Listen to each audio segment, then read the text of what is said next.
Okay, moment of truth. So ito na nga, bubuganan kay Tony ng pinakamismong kulay. So pinopondohan niya muna to ng mga extra brown niya na sobra niya sa mga pinagamitan niya. So para medyo tipid naman na yung ipapatong mismo natin pintura. So yung pinapit-timplak mga kahapon, di talaga pumasakay kay Tony. Nag-alangan talaga siya. So ginawa namin, bumalik kami dun sa pinagpatimplahan ko. So nagpatimpla kami ng bago. Pumili na rin kami ng mga iba pang kulay. So brown ulit ang pinili natin, pero medyo darker, dark brown, darker siya kumpara dun sa pinatimpla natin kahapon. Si Kuya Tony na nga mismo pumili ng kulay na yan, yung ipapatong natin mamaya para sa final niya.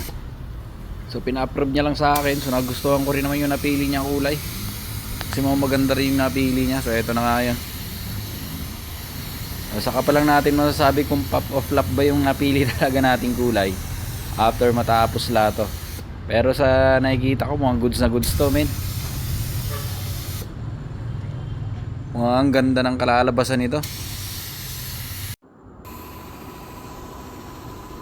Yan, so eto na yun. Eto na yung brown na napili natin. Napakaganda ng pagka-brown pala nito kapag naibuga na.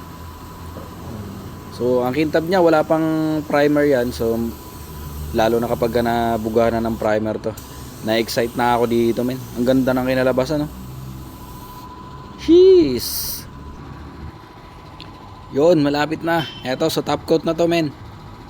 So ito, mas lalo nag-stand out yung pagka-brown niya nung napatungan na ng top coat, oh. Napakaganda ng pagka-brown. So kitang kita mo rin yung pearl na hinalo natin.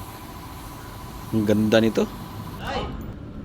Ito naman yung ibang parts na kulay black. So ito, tinatop coat na rin. So nabugahan na rin ang itim niya kanina. So nilagyan, hinaluan din namin ng konting pearl yan. So para mag-stand out din kapag nasilagan din siya ng araw. So last one. So after nito, so patutuyuin natin to ng 2 to 3 days daw, sabi ni Tony, para mas tumigas yung top coat bago natin lihain.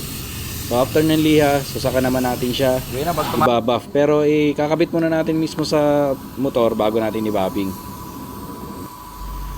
Nakaka-excite talaga pag unti-unti mo na nakikita yung resulta, eh. Napakaganda, napakakintab na kagad, oh. Alright.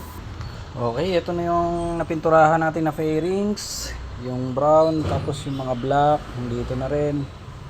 And so ito gagawin ko ngayon, since tapos na to, ibabalik natin, kakabit na natin dito para makita natin kung ano nang kalalabasan nito, kung ano magiging itsura niya. Pero hindi pa totally finished to, kasi pag naikabit ko siya, kasi ibabapping ko pa to, so ikakabit ko muna bago ko siya i-buffing. Mas madali kasing i-buffing to kung nakakabit. So bubuuhin din muna natin, so para makita natin kung ano itsura. Tapos bukas siguro, kasi medyo hapon eh, medyo alanganin na. Bubuuhin ko lang to ngayon, bukas na natin i-buffing to.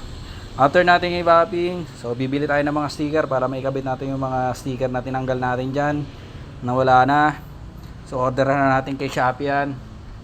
Okay, simulan na natin para makita natin kung ano yung itsura nito. So tatanggalin ko pala muna yung lumang fender nito, kasi yun yung bagong fender nya. Okay, alright, let's go.